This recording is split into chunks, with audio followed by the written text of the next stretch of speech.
അനൂസ് കിച്ചണിലേക്ക് എല്ലാവർക്കും സ്വാഗതം. ഇന്ന് ദിവാലി സ്പെഷ്യൽ 2 സ്നാക്ക് റെസിപ്പീസ് ആണ്.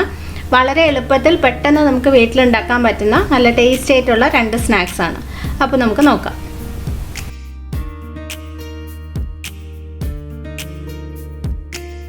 ഓമപ്പൊടി അല്ലെങ്കിൽ സേവ് ഉണ്ടാക്കാനായിട്ട് കടലമാവാണ് വേണ്ടത്. ഞാനിവിടെ 1.5 കപ്പ് കടലമാവ് എടുത്തിട്ടുണ്ട്. ഇതിനകത്തേക്ക് 1/4 കപ്പ് വറുത്ത അരിപ്പൊടി ഇട്ടു. ഇനി കുറച്ച് കായപ്പൊടി ചേർക്കാം. ഞാനിവിടെ 1/4 ടീസ്പൂണും 2 നുള്ളുമാണ് ചേർത്തിരിക്കുന്നത്. കുറച്ച് കൂടുതൽ ചേർത്താലും കുഴപ്പമൊന്നുമില്ല. ഒരു 1/2 ടീസ്പൂൺ വരെയൊക്കെ ചേർക്കാം, ആ ഒരു ഫ്ലേവർ ഇഷ്ടമാണെങ്കിൽ. ഇനി ഇതിൽ ഒരു 1/4 ടീസ്പൂൺ മഞ്ഞൾപ്പൊടി ഇടാം. ആവശ്യത്തിനുള്ള ഉപ്പും ചേർക്കാം. ഇനി ജസ്റ്റ് സ്പൂൺ വെച്ച് തന്നെ ഇതെല്ലാം കൂടി നന്നായിട്ടൊന്ന് മിക്സ് ചെയ്യാം. ഇനി ഇതിനകത്ത് കുറച്ച് നെയ്യ് അല്ലെങ്കിൽ എണ്ണയും കൂടി ചേർക്കാം. ഞാൻ നെയ്യാണ് ഉപയോഗിക്കുന്നത്. 2.5 ടീസ്പൂൺ ചേർക്കുന്നുണ്ട്. നെയ്യ് ഇഷ്ടമില്ലാത്തവർക്ക് എണ്ണ വേണമെങ്കിലും ഉപയോഗിക്കാം. സെയിം അളവ് തന്നെ 2.5 ടീസ്പൂൺ ചേർത്താൽ മതി. ഇനി ഇതൊന്ന് മിക്സ് ചെയ്തെടുക്കാം. കൈവച്ച് തന്നെ ആ നെയ്യ് നന്നായിട്ട് ഇങ്ങനെ തിരുമ്മി ആ മാവിലോട്ട് ചേർക്കണം. ഇനി ഇതിനകത്ത് ആവശ്യത്തിന് വെള്ളം ഒഴിച്ചിട്ട് കുറച്ച് കട്ടിയുള്ളൊരു മാവായിട്ട് തന്നെ കുഴച്ചെടുക്കുക. വെള്ളം ഒഴിക്കുമ്പം വളരെ ശ്രദ്ധിക്കണം, ഇത് പെട്ടെന്ന് അങ്ങ് സോഫ്റ്റ് ആയി പോവും. അതുകൊണ്ട് കുറച്ചായിട്ട് ഒഴിച്ചിട്ട് കുറച്ച് കട്ടിയുള്ളൊരു മാവായിട്ട് തന്നെ കുഴച്ചെടുക്കുക. നമ്മൾ മുറുക്കിനൊക്കെ കുഴക്കത്തില്ലേ, അതുപോലെ തന്നെയാണ് ആ രീതിയിൽ കുഴച്ചെടുക്കുക. പിന്നെ സാധാരണ വെള്ളം തന്നെ ഉപയോഗിച്ചാൽ മതി, ചൂട് വെള്ളമൊന്നും വേണ്ട. മാവ് ഞാനിവിടെ കുഴച്ചെടുത്തിട്ടുണ്ട്. കണ്ടോ, ഇതുപോലെ കുറച്ച് കട്ടിയുള്ള മാവായിരിക്കണം. ഒട്ടും തരിയൊന്നും ഇല്ലാതെ നല്ല സ്മൂത്തായിട്ട് കുഴച്ചെടുത്തിട്ടുണ്ട്. ഇനി ഇതുണ്ടാക്കാനായിട്ട് നമുക്ക് സേവാനാഴി വേണം. അപ്പോൾ ഞാൻ ഈ ചില്ലാണ് എടുത്തിട്ടുള്ളത്. ചെറിയ ഹോൾസ് ഉള്ള ചില്ല് എടുത്തിട്ടുണ്ട്. നമ്മൾ ഇടിയപ്പം ഉണ്ടാക്കത്തില്ലേ, അത് തന്നെയാണ്. പിന്നെ സേവ് കുറച്ചും കൂടി കട്ടിക്ക് വേണമെന്നുണ്ടെങ്കിൽ കുറച്ചും കൂടി വലിയ ഹോൾസ് ഉള്ള ചില്ലുണ്ടാവുമല്ലോ, അത് വേണമെങ്കിൽ ഉപയോഗിക്കാം. അത് നിങ്ങളുടെ ഇഷ്ടമാണ്. അപ്പോൾ ഞാൻ ചെറുത് ആണ് എടുക്കുന്നത്. ഇത് നമുക്ക് ഈ സേവാനാഴിയിലോട്ട് ഇട്ട് കൊടുക്കാം. ഇതിനകത്ത് കുറച്ച് എണ്ണയൊന്ന് സ്പ്രെഡ് ചെയ്ത് കൊടുക്കണം. വളരെ കുറച്ച് മതി കേട്ടോ, ഒരു 1/2 ടീസ്പൂൺ മതിയാവും. എണ്ണ അല്ലെങ്കിൽ നെയ്യ് ഏതായാലും കുഴപ്പമില്ല. എന്നിട്ട് ആദ്യത്തെ തവണ മാത്രം ഇങ്ങനെ ഒന്ന് തേച്ച് കൊടുത്താൽ മതി. ഓരോ തവണയും നിങ്ങൾ മാവിടുന്നതിന് മുന്നേ തേക്കണമെന്നില്ല. ഇനി ഇതിനകത്തേക്ക് നമ്മൾ റെഡിയാക്കി വെച്ച മാവ് ഇട്ട് കൊടുക്കാം. ഞാനിപ്പോൾ ഒരു ചെറിയ അളവിലാണ് ഉണ്ടാക്കിയിരിക്കുന്നത്. അപ്പോൾ അതുകൊണ്ട് തന്നെ എനിക്ക് ഒരു തവണ ഇടാനുള്ള മാവേ ഉണ്ടാവുള്ളൂ. പിന്നെ ഒരു കാര്യം നിങ്ങൾ പ്രത്യേകം ശ്രദ്ധിക്കണം, എപ്പോഴും മാവ് അടച്ച് തന്നെ വെക്കണം, അല്ലെങ്കിൽ അത് പുറമേ ഡ്രൈ ആയി പോവും. അപ്പോൾ ഞാൻ മാവെല്ലാം സേവാനാഴിയിൽ ഇട്ടിട്ടുണ്ട്. ഇനി നമുക്കത് ഫ്രൈ ചെയ്തെടുക്കണം. ഫ്രൈ ചെയ്യാനുള്ള എണ്ണ ചൂടാവാനായിട്ട് വെച്ചിട്ടുണ്ട്. ഞാൻ സൺഫ്ലവർ ഓയിലാണ് യൂസ് ചെയ്യുന്നത്. പിന്നെ എണ്ണ ഒത്തിരി കുറഞ്ഞു പോകരുത്, ജസ്റ്റ് ആ സേവ് ഒന്ന് മുങ്ങിക്കിടക്കാനുള്ള അത്രയും എണ്ണ വേണം, എന്നാലേ അത് കറക്റ്റായിട്ട് ഫ്രൈ ആയി കിട്ടുള്ളൂ. അപ്പോൾ എണ്ണ ഒരു മീഡിയം ചൂടാവുന്ന സമയത്ത് നമുക്ക് സേവ് അതിനകത്തോട്ട് ചുറ്റിച്ചിട്ട് കൊടുക്കാം. നമുക്കത് എളുപ്പത്തിൽ ചുറ്റിക്കാൻ പറ്റും, ഒത്തിരി കട്ടിയൊന്നും ഉണ്ടാവത്തില്ല. പിന്നെ ഇതിൻ്റെ ഷേപ്പ് ഒന്നും പ്രശ്നമല്ല, കാരണം നമ്മൾ ഫ്രൈ ചെയ്ത് കഴിഞ്ഞിട്ട് കൈവച്ച് ഇത് പൊടിച്ചെടുക്കുകയാണ് ചെയ്യുന്നത്. അപ്പോൾ ഇഷ്ടമുള്ള പോലെ ജസ്റ്റ് ഇങ്ങനെ ഒന്ന് ചുറ്റിച്ച് ഇട്ട് കൊടുത്താൽ മതി. ഞാനിതൊരു ഇതുപോലെ ചെറിയൊരു റൗണ്ടായിട്ടാണ് ചുറ്റിക്കുന്നത്. ഇങ്ങനെ ഒരു 4-5 തവണ ചെയ്ത് നമുക്ക് ഫ്രൈ ചെയ്തെടുത്താൽ മതി. പിന്നെ ഇത് പെട്ടെന്ന് തന്നെ ഫ്രൈ ആയി കിട്ടും. ഇതിൻ്റെ നിറം മാറി ബ്രൗൺ ഒന്നും ആവാൻ പാടില്ല, ഈ ഒരു മഞ്ഞ കളറിൽ തന്നെ ഇരിക്കണം. അപ്പോൾ ഒന്നത് നല്ലതായിട്ട് ഫ്രൈ ആകുമ്പം അടുത്ത സൈഡും കൂടി ഒന്ന് തിരിച്ചിട്ട് എണ്ണയിൽ നിന്ന് മാറ്റണം. കാരണം നിറം മാറിക്കഴിഞ്ഞാൽ അതിൻ്റെ ടേസ്റ്റ് തന്നെ മാറിപ്പോവും. അപ്പോൾ ഈ ഒരു മഞ്ഞ കളറിൽ തന്നെ ഇരിക്കാൻ എപ്പോഴും ശ്രദ്ധിക്കണം. ഇതിങ്ങനെ എണ്ണയിൽ കിടക്കുന്ന സമയത്ത് നമുക്കത് ഒത്തിരി അങ്ങ് ക്രിസ്പി ആയിട്ടില്ല എന്ന് തോന്നും, പക്ഷെ അങ്ങനെയല്ല. നമ്മൾ പുറത്തെടുത്ത് വെക്കുമ്പോൾ അത് കുറച്ചും കൂടെ ഒന്ന് മൂത്തിട്ട് നല്ല ക്രിസ്പി ആയി കിട്ടും. എപ്പോഴും ഈ കാണുന്ന പോലെ ഒരു മഞ്ഞ കളറിൽ തന്നെ ഇരിക്കാൻ ശ്രദ്ധിക്കണം, അത് വളരെ ഇമ്പോർട്ടൻ്റ് ആണ്. അപ്പോൾ ഇത് റെഡി ആയിട്ടുണ്ട്. ഞാനിത് എണ്ണയിൽ നിന്ന് മാറ്റുവാണ്. കണ്ടോ, ഇതുപോലെ ആയിരിക്കണം എപ്പോഴും. പെട്ടെന്ന് നമുക്ക് അത് ഫ്രൈ ചെയ്ത് മാറ്റാൻ പറ്റും.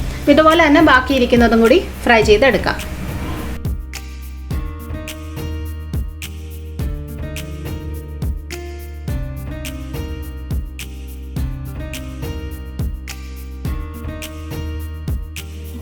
സേവെല്ലാം ഞാനിവിടെ ഫ്രൈ ചെയ്ത് വെച്ചിട്ടുണ്ട്. കണ്ടു, ഇത് നല്ല ക്രിസ്പി ആയിട്ടാണ് ഇരിക്കുന്നത്. ഈ കൈ വെച്ച് ഇത് പതുക്കെ ഇങ്ങനെ ഒന്ന് പൊടിച്ചു കൊടുക്കുക. ഈസിയാണ്, പെട്ടെന്ന് തന്നെ പൊടിച്ചെടുക്കാൻ പറ്റും. ഇനി നമുക്ക് ജസ്റ്റ് കറിവേപ്പിലേക്ക് ഇട്ടൊന്ന് താളിച്ചും കൂടി എടുക്കാം. ഇപ്പോൾ ഒരു പാൻ വെച്ചിട്ടുണ്ട്.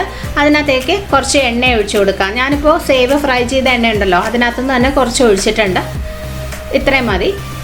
എണ്ണ ചൂടാകുമ്പോൾ അതിനകത്തേക്ക് കുറച്ച് കറിവേപ്പില ഇട്ട് കൊടുക്കാം. കറിവേപ്പില കുറച്ച് കൂടുതലായാലും കുഴപ്പമൊന്നുമില്ല. നമ്മൾ ഈ മിക്സറിലൊക്കെ നിറയെ കറിവേപ്പില ഇടുമ്പോൾ ഒരു നല്ല ടേസ്റ്റ് ആണല്ലോ, അതുപോലെ തന്നെയാണ്. ഇനി ഇത് ഒന്ന് മൂത്ത് കിട്ടണം, കറിവേപ്പില ഒന്ന് ഫ്രൈ ആവണം.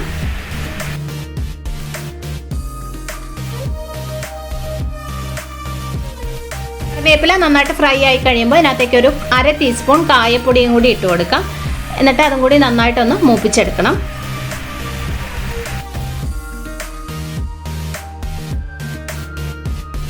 കായം നന്നായിട്ട് മൂത്ത് നല്ല ഒരു മണം വന്നു കഴിയുമ്പോൾ അതിനകത്തേക്ക് നമ്മൾ റെഡിയാക്കി വെച്ച സേവ് ഇട്ട് കൊടുക്കാം. എന്നിട്ട് നന്നായിട്ടൊന്ന് മിക്സ് ചെയ്തെടുക്കാം. ലാസ്റ്റ് ഇതിനകത്ത് ഒരു 1/4 ടീസ്പൂൺ മുളക് പൊടിയും കൂടി ഇട്ട് കൊടുക്കാം. നല്ല എരിവ് വേണമെങ്കിൽ കുറച്ചും കൂടി കൂടുതൽ മുളക് പൊടി ഇടാം കേട്ടോ. ഞാൻ കുറച്ചിട്ടെന്നേ ഉള്ളൂ. എന്നിട്ട് നന്നായിട്ടൊന്ന് മിക്സ് ചെയ്തെടുത്താൽ മതി. നമ്മുടെ ഓമപ്പൊടി അല്ലെങ്കിൽ സേവ് റെഡിയായി. പിന്നെ നിങ്ങളിത് ഉണ്ടാക്കി കഴിഞ്ഞാൽ ഉടനെ തന്നെ ഈ പാനിൽ നിന്ന് മാറ്റി വേറൊരു ബൗളിലോ പാത്രത്തിലോ എന്തെങ്കിലും ഇട്ട് വെക്കണം. കാരണം അല്ലെങ്കിൽ ആ പാനിൻ്റെ ചൂടിലിരുന്നിട്ട് ഇത് കൂടുതൽ മൂത്ത് പോകും. അപ്പോൾ ഓമപ്പൊടി റെഡി ആയിട്ടുണ്ട്. ഇത് നല്ല ക്ലീൻ ആയിട്ടുള്ള ഒട്ടും ഈർപ്പമില്ലാത്തൊരു കുപ്പിയിലിട്ട് അടച്ചു വെക്കാം.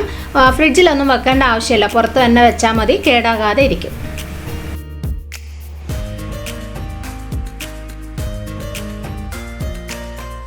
മധുരച്ചീടയ്ക്കായിട്ട് ആദ്യം അരിപ്പൊടി ഒന്ന് വാട്ടിയെടുക്കണം. അപ്പോൾ അതിനായിട്ട് ഞാനൊരു പാൻ വെച്ചിട്ടുണ്ട്. അതിനകത്തേക്ക് 1 കപ്പ് വെള്ളം ഒഴിച്ചു കൊടുക്കാം. വെള്ളവും അരിപ്പൊടിയും ഒരേ കപ്പിൽ തന്നെ അളന്നെടുക്കാൻ ശ്രദ്ധിക്കണം. 1 കപ്പ് അരിപ്പൊടിയാണ് എടുക്കുന്നത്, അപ്പോൾ 1 കപ്പ് വെള്ളം ഒഴിക്കാം. ഇനി ഒരു 1/4 ടീസ്പൂൺ ജീരകം ചേർക്കാം. നമ്മൾ തോരനൊക്കെ എടുക്കുന്ന ചെറിയ ജീരകം അല്ലെങ്കിൽ നല്ല ജീരകമാണ്. ആവശ്യത്തിനുള്ള ഉപ്പും ചേർക്കാം. ഇനി ഈ വെള്ളം നന്നായിട്ടൊന്ന് തിളച്ച് വരണം. ഇപ്പോൾ വെള്ളം നന്നായിട്ട് തിളയ്ക്കുന്നുണ്ട്. ഇപ്പോൾ തീ ഒന്ന് നന്നായി കുറച്ച് വയ്ക്കുക. എന്നിട്ട് ഇതിനകത്തേക്ക് 1 കപ്പ് വറുത്ത അരിപ്പൊടി ഇട്ട് കൊടുക്കുക. നമ്മൾ അപ്പത്തിനും ഇടിയപ്പത്തിനും ഒക്കെ എടുക്കുന്ന നേർമയായിട്ട് പൊടിച്ച അരിപ്പൊടിയാണ്. എല്ലാം കൂടി നന്നായിട്ടൊന്ന് മിക്സ് ചെയ്തെടുക്കാം. നമ്മൾ ഈ ഇടിയപ്പവും പത്തിരിയൊക്കെ ഉണ്ടാക്കുമ്പോൾ അരിപ്പൊടി വാട്ടിയെടുക്കുമല്ലോ, അതുപോലെ തന്നെയാണ്. നന്നായിട്ട് ആ വെള്ളം ചേർത്ത് ഒന്ന് മിക്സ് ചെയ്തതിന് ശേഷം സ്റ്റൗ ഓഫ് ചെയ്ത് വെക്കാം. ഇപ്പോൾ ഇത് നല്ല ചൂടാണ്, നമുക്ക് കൈവച്ച് എടുക്കാൻ പറ്റില്ല. അപ്പോൾ ഒരു 5 മിനിറ്റ് ഇതിങ്ങനെ ഇരിക്കട്ടെ. ഇതിൻ്റെ ചൂട് മാറി കഴിഞ്ഞിട്ട് നന്നായിട്ടൊന്ന് കുഴച്ചെടുക്കണം. അപ്പോൾ സ്റ്റൗ ഓഫ് ചെയ്ത് ഇത് കുറച്ച് നേരം ഒന്ന് അടച്ച് മാറ്റി വയ്ക്കാം. അപ്പോൾ മാവിൻ്റെ നല്ല ചൂടങ്ങ് മാറിയിട്ടുണ്ട്. ഇനി നമുക്കിത് ഒന്ന് കുഴച്ചെടുക്കാം. ഇപ്പോൾ നമുക്ക് കൈവച്ച് തൊടാൻ പറ്റുന്ന ഒരു ചൂടാണ്, ഇളം ചൂടേ ഉള്ളൂ. ഇളം ചൂടോടുകൂടി തന്നെ ഇതുപോലെ നല്ലതായിട്ട് കുഴച്ച് സ്മൂത്താക്കി എടുക്കണം. നമ്മൾ ഇടിയപ്പത്തിനൊക്കെ ഉണ്ടാക്കുന്ന മാവിനേക്കാളും കുറച്ചും കൂടി കട്ടിയുള്ളൊരു മാവായിരിക്കണം. അത് പ്രത്യേകം ശ്രദ്ധിക്കണം. കാരണം വെള്ളത്തിൻ്റെ അളവ് കൂടിപ്പോയി കഴിഞ്ഞാൽ ഇനി നമ്മളിത് എണ്ണയിലിട്ട് ഫ്രൈ ചെയ്യുന്ന സമയത്ത് ഇങ്ങനെ പൊട്ടാൻ തുടങ്ങും. മനസ്സിലായോ? വെള്ളം കൂടിപ്പോയി കഴിഞ്ഞാൽ. അപ്പോൾ അതുകൊണ്ട് കുറച്ച് കട്ടിയുള്ളൊരു മാവായിട്ട് തന്നെ കുഴച്ചെടുക്കാൻ പ്രത്യേകം ശ്രദ്ധിക്കണം. ഇനി നമുക്കത് ഷേപ്പ് ചെയ്തെടുക്കാം. ജസ്റ്റ് ചെറിയ ചെറിയ ഉരുളകളാക്കി എടുക്കാം. എന്നിട്ട് കൈവച്ച് തന്നെ ചെറുതായിട്ട് ഇങ്ങനെ ഒന്ന് പരത്തി കൊടുക്കാം. ഒരു ബട്ടൺ പോലെ ഇതുപോലെ ചെയ്തെടുത്താൽ മതി. കുറച്ചുകൂടി വലിപ്പമായാലും കുഴപ്പമില്ല, പക്ഷേ ഒത്തിരി കട്ടി കൂടിപ്പോകാൻ പാടില്ല. നല്ല ക്രിസ്പി ആയിട്ട് നമുക്ക് ഫ്രൈ ചെയ്ത് എടുക്കാൻ പറ്റണം. അപ്പോൾ ഇതുപോലെ നമുക്കെല്ലാം ഷേപ്പ് ചെയ്ത് എടുക്കാം. ഞാനിതെല്ലാം ഇങ്ങനെ പ്രസ് ചെയ്ത് ഒരു ബട്ടൻ്റെ ഷേപ്പിലാക്കി എടുത്തിട്ടുണ്ട്.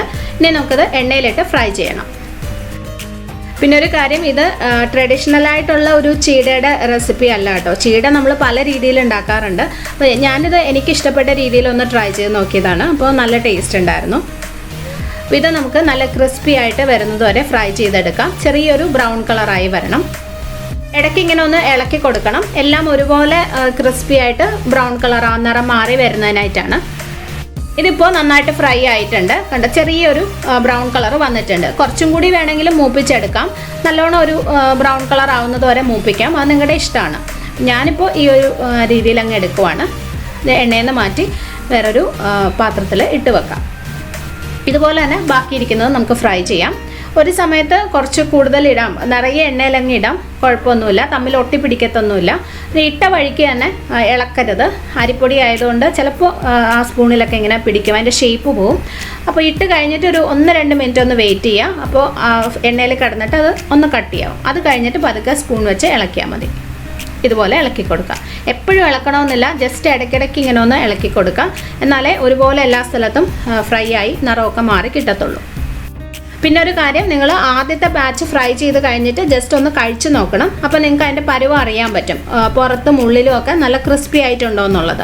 അതിനനുസരിച്ച് ബാക്കിയുള്ളത് ഫ്രൈ ചെയ്തെടുക്കണം. നല്ലതായിട്ട് ക്രിസ്പി ആയിട്ട് തന്നെ ഫ്രൈ ചെയ്തെടുക്കാൻ ശ്രദ്ധിക്കണം. അല്ലെങ്കിൽ ഇരിക്കും തോറും അത് തണുത്തു പോകും. ആദ്യത്തെ ദിവസം കുഴപ്പമില്ല, നല്ല ക്രിസ്പി ആയിട്ട് തന്നെ ഇരിക്കും. പക്ഷേ അടുത്ത ദിവസമൊക്കെ ആകുമ്പോൾ ചിലപ്പോൾ അത് ഇങ്ങനെ തണുത്തു പോകാനുള്ള ചാൻസ് ഉണ്ട്. ഞാനിതെല്ലാം നല്ല ക്രിസ്പി ആയിട്ട് ഫ്രൈ ചെയ്ത് എടുത്തിട്ടുണ്ട്. ഇത് മധുരം ഇല്ലാതെ ഇങ്ങനെ തന്നെ കഴിക്കാൻ നല്ല ടേസ്റ്റിയാണ് കേട്ടോ. അപ്പോൾ നിങ്ങൾക്ക് അതാണ് താല്പര്യമെങ്കിൽ പിന്നെ ഷുഗർ കോട്ടിങ് ചെയ്യേണ്ട ആവശ്യമില്ല. ഞാനിപ്പോൾ ചെറുതായിട്ടൊരു മധുരവും കൂടി ഇതിനകത്ത് കൊടുക്കുന്നുണ്ട്. അതിനായിട്ട് ഒരു പാനിൽ 1/4 കപ്പ് പഞ്ചസാര ഇട്ട് കൊടുക്കാം. പഞ്ചസാരയുടെ പകുതി അളവിൽ വെള്ളം ഒഴിക്കാം. ഇപ്പോൾ ഒരു 2 ടേബിൾ സ്പൂൺ വെള്ളം കൂടി ഒഴിച്ചിട്ടുണ്ട്. ഇനി ഈ പഞ്ചസാര നന്നായിട്ട് ഉരുകി ഇത് നല്ല പാനിയായി ഒറ്റ നൂൽ പരുവമായി വരണം. അപ്പോൾ പഞ്ചസാര പാനി റെഡി ആയിട്ടുണ്ട്. നല്ല കുറുകി ഒറ്റ നൂൽ പരുവമായിട്ടുണ്ട്. കണ്ടോ, ഇത് മതി. അപ്പോൾ സ്റ്റൗ ഓഫ് ചെയ്തു. ഇനി ഇതിനകത്തേക്ക് നമ്മൾ റെഡിയാക്കി വെച്ച ചീടയും കൂടി ഇട്ട് നല്ലതായിട്ടൊന്ന് മിക്സ് ചെയ്ത് എടുത്താൽ മതി. ഈ സമയത്ത് ഇത് നല്ലതായിട്ട് ഇങ്ങനെ ഒട്ടിപ്പിടിച്ചിരിക്കുന്നത് പോലെ തോന്നും. പക്ഷേ ഒരു 5 മിനിറ്റ് ഇരിക്കുമ്പോൾ തന്നെ ആ പഞ്ചസാരയൊക്കെ കട്ടിയായിട്ട് നല്ല ഡ്രൈ ആയി കിട്ടും. ഇപ്പോൾ പഞ്ചസാര പാനി ചേർത്ത് നന്നായിട്ട് കോട്ട് ചെയ്ത് എടുത്തിട്ടുണ്ട്. ഇനി ഒരു 5 മിനിറ്റ് കഴിഞ്ഞ് നമുക്ക് നോക്കാം. ഇപ്പോൾ ഇത് കണ്ടോ, ആ പഞ്ചസാരയൊക്കെ നല്ല കട്ടിയായി നല്ല ഡ്രൈ ആയിട്ട് വന്നിട്ടുണ്ട്. കണ്ടില്ലേ, നല്ല ക്രിസ്പിയാണ്. അതിൻ്റെ മുകളിലിങ്ങനെ പഞ്ചസാരയൊക്കെ കോട്ട് ചെയ്തിരിപ്പുണ്ട്. ഇത് കഴിക്കാൻ നല്ല ടേസ്റ്റാണ് കേട്ടോ. ആദ്യം നല്ല മധുരം ഉണ്ടാവും, പിന്നെ ജീരകത്തിൻ്റെ ടേസ്റ്റും ഉപ്പ് രസമൊക്കെ വരുമ്പോൾ ശരിക്കും നല്ല ടേസ്റ്റി ആയിട്ടുള്ള സ്നാക്കാണ്. നിങ്ങൾ ട്രൈ ചെയ്ത് നോക്കണം. പിന്നെ ഇത് ഫ്രൈ ചെയ്തെടുക്കുന്നത് മാത്രം നിങ്ങൾ പ്രത്യേകം ശ്രദ്ധിക്കണം. പുറമേയും ഉള്ളിലും ഒക്കെ നല്ല ക്രിസ്പി ആയിരിക്കണം, അല്ലെങ്കിൽ അത് ഇരിക്കും തോറും തണുത്തു പോകും. വളരെ എളുപ്പത്തിൽ നമുക്ക് വീട്ടിൽ ട്രൈ ചെയ്യാൻ പറ്റുന്ന നല്ല 2 സ്നാക്സാണ്.